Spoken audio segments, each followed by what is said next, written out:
Do you want to convert website visitors 3 times higher than you do now? Of course you do. Today we're talking about hyper-personalization and how you can personalize your e-commerce experience so you can sell like the Amazons of the world, even if you're a little guy.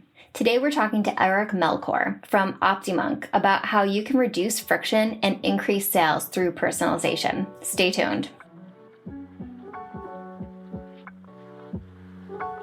Hello and welcome to Tiny Marketing. I'm Sarah Noah Block and I teach small marketing departments that are tired of feeling overwhelmed and under-resourced how to build and manage effective and efficient marketing strategies that work for them. Get ready, it's time to dig in and get a big impact with your tiny team.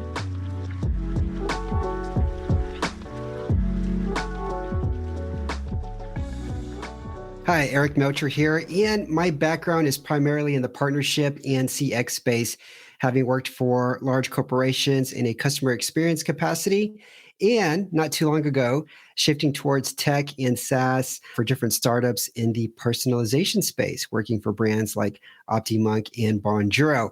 And since I'm an expat living in Romania, but from Texas, I host a fun startup podcast where I interview European tech startup founders and just get their stories as they share their ups and downs. Now, about OptiMonk. OptiMonk is a web personalization platform. We make it very simple for brands to give personalized experience for their shoppers at the various buying stages. The tool is very simple to use. So if you want to reduce your cart abandonment rate, increase your email subscriber rates, and just improve conversion rates all around, OptiMonk is a great choice. Over 40,000 users use the platform, and there's more than 500 five-star reviews on Shopify about us. Before we get into worky stuff, I want to know what your song obsession is at the moment. You said on LinkedIn that you have songs that you just don't get sick of and you play them on repeat. Do you have one right now that's happening?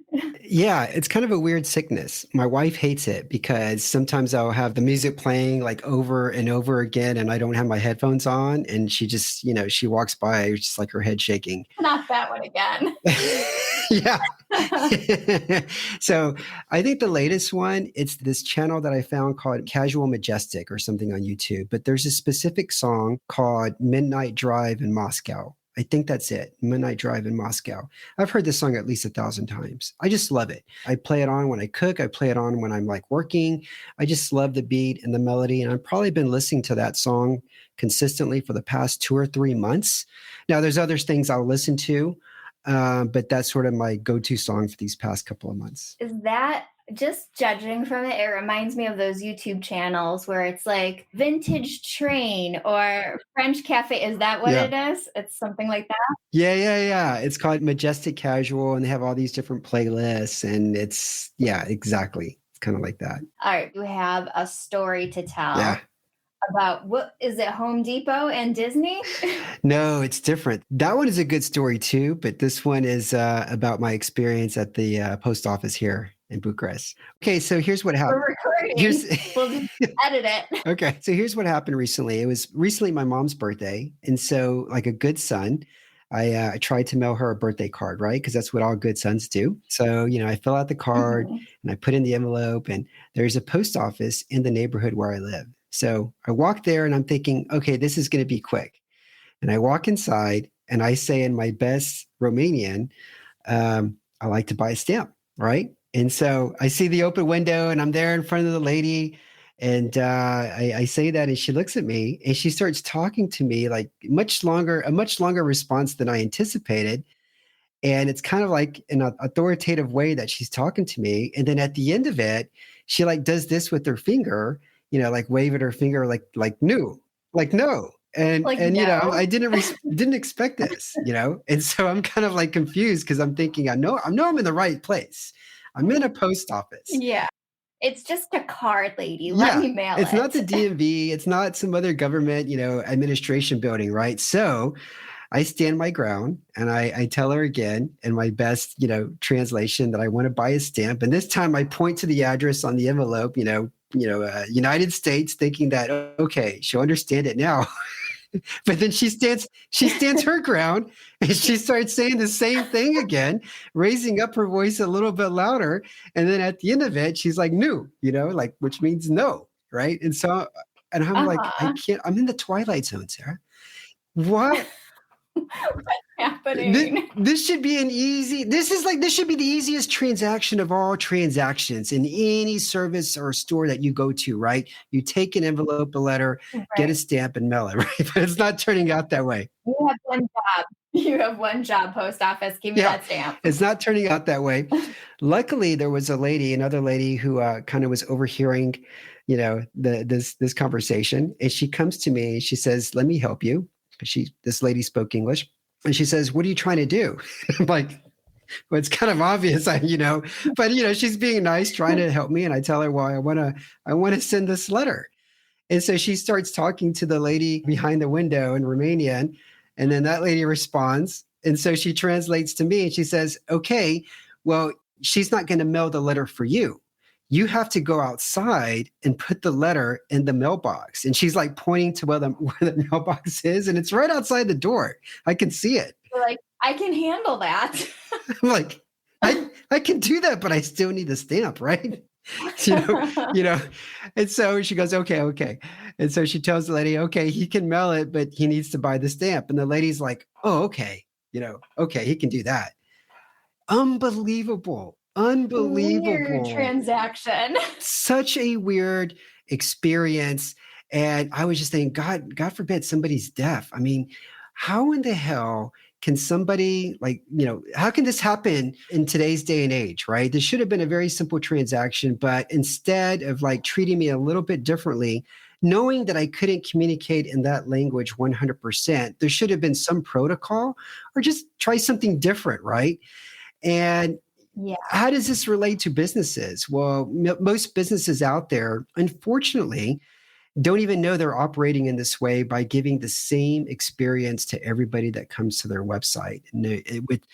With no regard Mhm. to personalization. Here's some bad examples of what a bad digital shopping experience is. So, first one, lack of personalization. There's a lot of brands out there that try to give the same generic coupon to everybody who comes to their website, regardless of their location, regardless of what channel they came on, regardless if they're returning a visitor, regardless if they came in from their email list, if they're like their own customer, it's like the same generic coupon. That's just a really, bad experience. Another example are irrelevant offers. So some brands out there are really good at creating Google ads. They're enticing, and a person clicks on them and they get to the landing page and the product or the offer is irrelevant to what the ad that they clicked on, right? So it's a pretty bad experience. And one more, those annoying pop-ups. You get to a website and immediately, within a couple of seconds, you see a pop-up that says, "Subscribe to our newsletter," and get the latest, the news or whatever, or maybe get like a discount on your next purchase or something. That's a pretty crappy experience without trying to figure out, who this person is, what do they really want, and how you can be really, really helpful. So, that's my Romanian post office visit. Obviously, I'll never go back to that specific post office. Obviously, I'm sharing how bad my experience was with you and on the podcast, and I doubt you'll ever go to a Romanian post office. I was planning on going to Romania just to mail some letters, but I'm not going to do it now. It's not It's not happening. happening. It's not happening. But there are some brands out that do a really good job of personalization. So here's one brand in particular. I'm going to share a few examples. One brand, they're called Woodhouse Clothing. Online retailer, they sell these great clothes. And something that they do very well is that they segment their customers by location. So, for example, I'm here in Europe. If I were to go to their website here, they would recognize that, okay, this person, he's from Europe, not from the States. And depending on which country I'm from, they'll have a little pop up appear, like a little message, and it will say, "We ship to Romania. You can easily shop in your local currency. Enjoy free shopping and, for all orders above 500 RON, which is like the Romanian currency, and all duties and taxes included." That's That is answered a lot of your questions already, probably.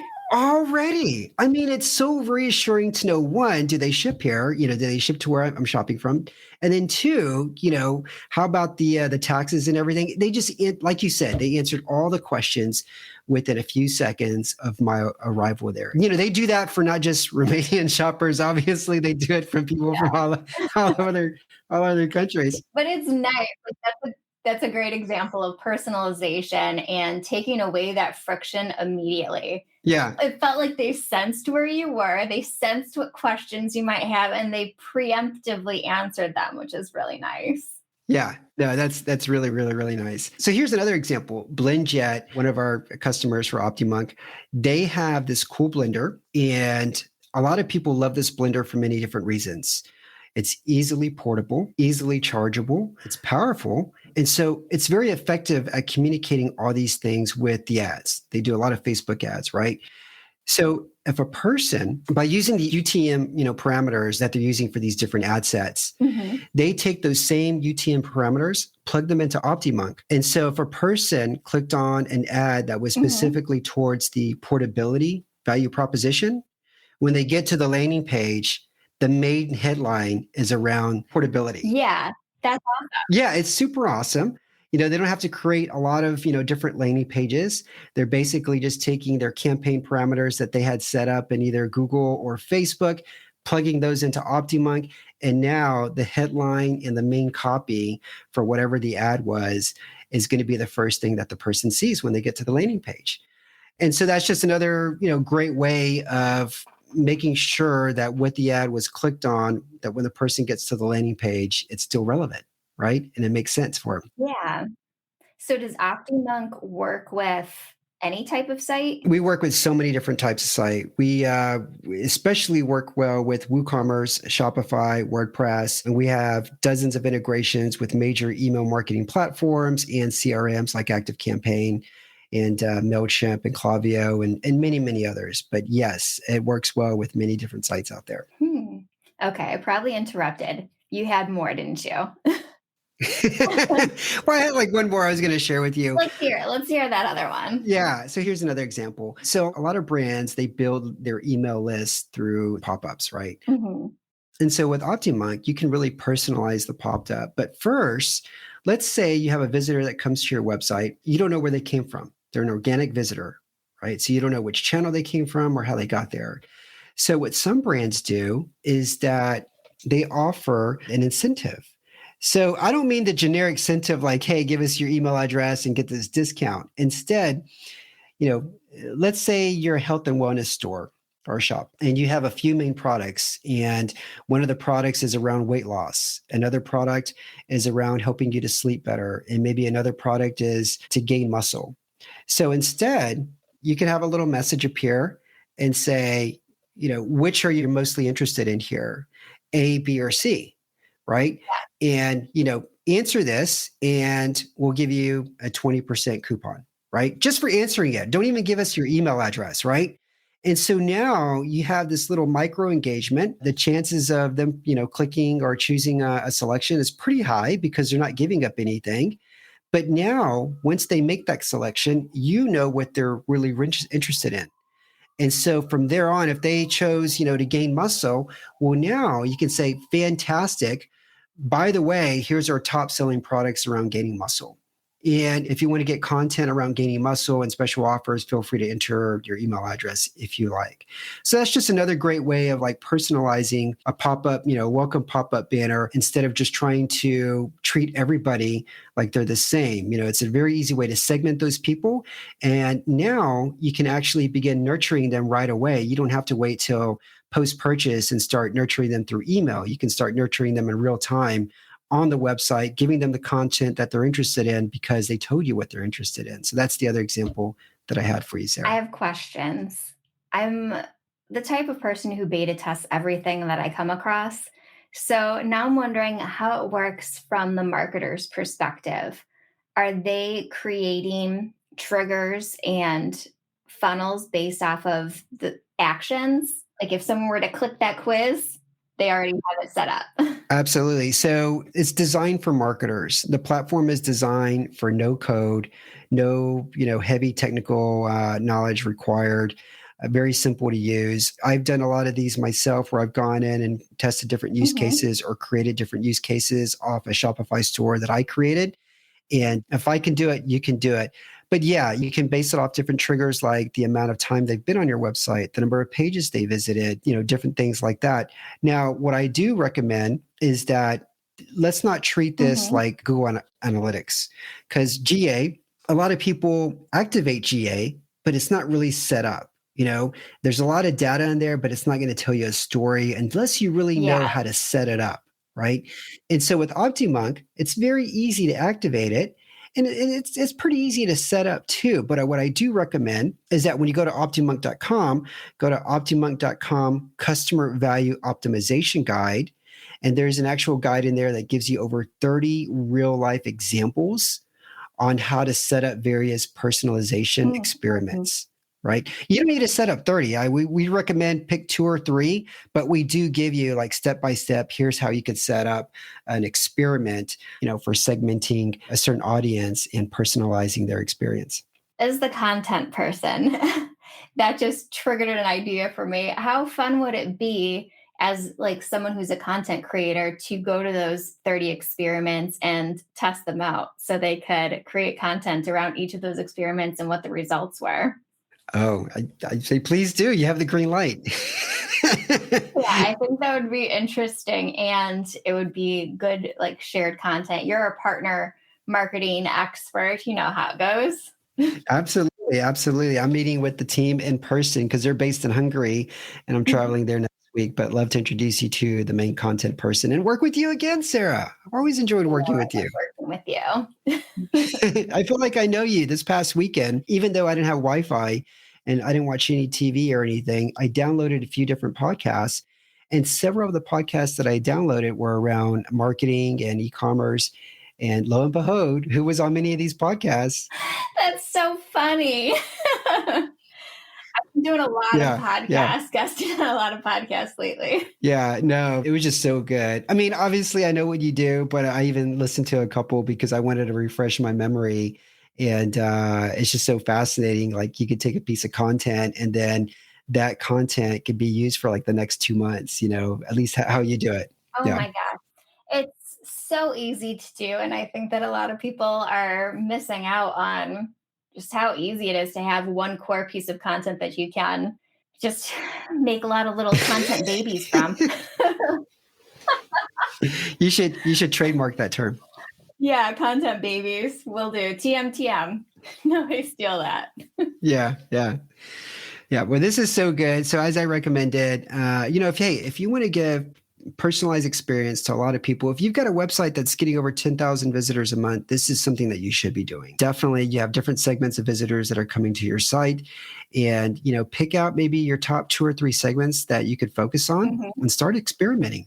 Start trying different things. I mean, a lot of our users easily double their subscription rates or easily increase upgrades and cross-selling opportunities, with the platform because it's so easy to use and it's so easy to set up these different experiments for specific segments. I'm intrigued. A lot of service providers right now are adding on products or moving toward productizing their service because, the recession, it's easier to sell a product than a service during this time. So I think that this is going to be really big right now. People starting to transition to that. And this might be a good opportunity for them to try this. Yeah, I think so too, especially with the iOS 14 updates. I mean, your return on ad spend is just increasingly going higher, and it's just harder to Yeah. really make that marketing investment more efficient. But this is making your marketing dollars more efficient. There's a better return when you can make the people that you've already spent money to attract, Mhm. giving them a better experience they would have gotten if it was just a generic one size fits all approach. So this approach is a little bit more long term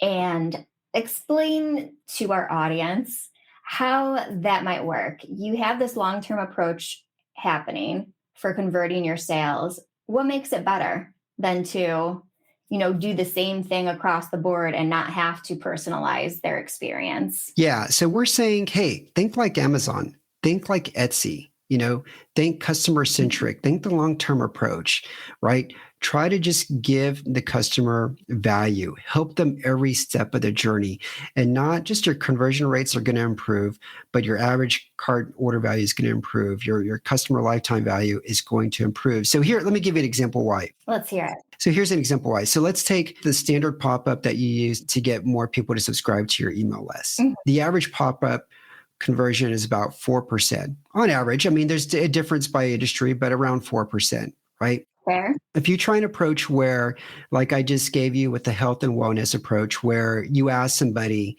what are you looking for a solution for? Is it to build muscle, lose weight, or sleep better, right?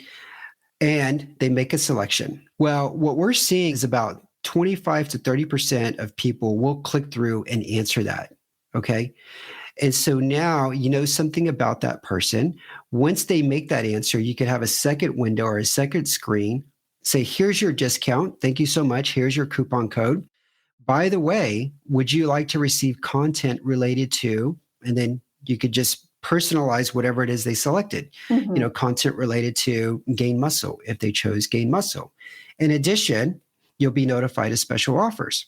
If so, please enter your email address. Okay. We're seeing about 25% of people right there and then will submit their email address, right, to get that content.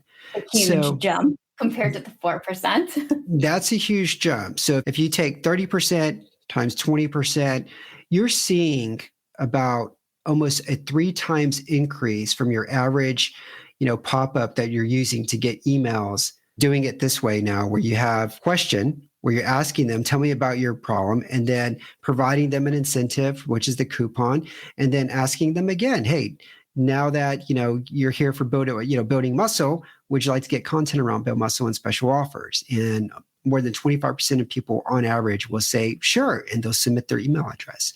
So now you're getting 3 times or more than double the amount of email subscribers.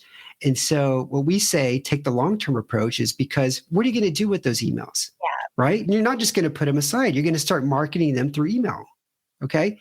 So you can start marketing them, nurturing them through your email marketing. So it is a little bit of a longer term approach, but not necessarily, because now that they're interested in building muscle, you can offer your most popular products right there and then around building muscle. And so your conversion rates for somebody to purchase something that first discovered you, those are going to increase as well. So it's not necessarily just a long-term approach, but if you think, okay, let me go, instead of going for the short-term win here, let me just think a little bit more strategically about how I can help this person, and then find out who they are so that way I can segment them and not just try to personalize their real-time experience, but also start nurturing them through email. Yeah. Yeah. I would say that it's less of like a long-term sales approach and more long-term marketing approach. It'll take some setup to get all of these triggers and branches set up, all of the content set up for where you send everybody. But in the end, you get a super personalized experience for your customer, and they're converting way higher. Absolutely. Yep, absolutely. You know me, I'm all about personalization. Yeah. Yeah. Bonjoro, personalized video. And now this makes sense. You've got a niche right there. That's my niche. Yeah. Yes. Okay. So let's talk about customer lifetime value. How is OptiMonk increasing your customer lifetime value? Yeah. So now that you know a little bit about the person, there's some other cool tools that we have that marketers can use. So things like being able to offer other products based on what their cart value is. Okay. And so now if you got a person that's shopping, ready to make a purchase, and you see that, oh, wow, their cart value is above $100, and these are the certain items in their cart, let me recommend these different items, right? Yeah. So you can really do that. Smart recommendations. Yeah, smart recommendations. But the other thing too, though, Sarah, is let's say you have people coming to your site from shopping comparison sites or like Google shopping sites. And You're these like, people, they're looking at my competition. these people already have seen like the lowest price offers. And so what you can do is like, okay, I'm not going to offer these people any sort of discount when they come in. right? I'm not going to present anything that is going to get discount their purchase, even further. So you can think about it two ways. It's like, how can I increase, the cart value for people that I want to, but then also how do I make sure that I'm not, leaving money on the table by segmenting different people that come in from various sites that like shopping comparison sites as well. So, those are a couple of ways that we think about customer lifetime value is more about when somebody is at the point of purchase or when somebody's returning. When somebody's returning too, what you could do with OptiMonk is make sure that if they had items in their shopping cart and they didn't purchase, when they come back, you can say, hey, great to see you again. By the way, here's the items that you had in your shopping cart. Right. I like that. So, what kind of retailers are you guys working with? So BlendJet was one example. Woodhouse Clothing was another example. But a lot of major brands that are using OptiMonk. And so e-commerce, big time into e-commerce. Mhm. And we're starting to get a lot of tech and SaaS companies as well, because it's not just e-commerce, but I mean, if you're a SaaS product and you're trying to reach various industries, maybe one healthcare, one in education, and maybe one in cybersecurity or something. With OptiMonk, as somebody coming from those specific industries, you can show content on the homepage that really pertains to that industry. I mean, if you were in the healthcare industry, it'd be great to show logos of brands that you're working with that are related around healthcare, and maybe showcase use cases that are really around healthcare. So you can do that with various type of industries as well. So that's the other cool feature about personalization. It just doesn't apply to e-commerce. I mean, if you're a brand out there that's got a website, I'm sure there's going to be some use cases for you that make sense. I'm going straight to OptiMonk. I got to beta test everything. I have to look Okay, yeah, beta tested. at it. OptiMonk 3.0 is actually rolling out this week. So by the time this goes live, it will be already available. And what 3.0 means is just some of the new features that I didn't really talk about are going to be made available. One of the thing is a cool AI algorithm feature, so that Mhm. what it is sort of a safety measure. It's basically just to give you peace of mind. If you've got lots of different personalization experiments that are running and you're not sure, like maybe you're a little bit worried that certain visitors are going to see too many messages or different pop-ups or something, what the AI algorithm would do is when it senses that a person may be annoyed by getting too many messages or pop-ups, it's basically just going to pause those. So that's a cool feature that we're going to make available with the new 3.0. That's crazy. Yeah. How does it know? Well, we've got some settings in place by when was the last time they saw a pop up and how much time was in between that, and what kind of pop up was it? I mean, was it one that was specifically around coupon, or was it something that was pretty important, like maybe it was around COVID and shipping? People wanted to know about shipping information because we probably wouldn't turn that off. But yeah, it's just a cool AI feature that we're rolling out. Nice. Is there anything you want to talk about before we wrap up? Anything we missed? No, I mean, there's just so much. I would just say that it's really made for marketers. If I can do it, I'm sure you can do it. No coding required. Easy to set up. You don't have to have like a big engineering team for this. Go to optimonk.com, especially the URL that I gave you, Customer Value Optimization Guide, where you can see real life examples and use cases, so you can see how you can not just activate OptiMonk, but also set it up so that way you could start experimenting and segmenting different populations and giving them a personalized experience. Someone steal my idea and do all of the experiments and create content around it. Yeah, well, I'll be pushing a lot of the content out on social media over the next few months. So, yeah, so you'll see it online. Good, good, good. So, I don't know. Is there anything you want to talk about before we wrap up? No, if you want to visit with me, they could visit me on LinkedIn, Eric Melchor. Yeah. All right. So, don't forget to visit him on LinkedIn. That's where he's the most active. And I'll put the link in the show notes. Okay. Thanks, Sarah. Thank you. That's a wrap. I hope you walk away from this episode with excitement about personalizing your online business. Whether you have an online shop or you're a coach who sells packages, you can use OptiMonk to personalize the experience for your customers.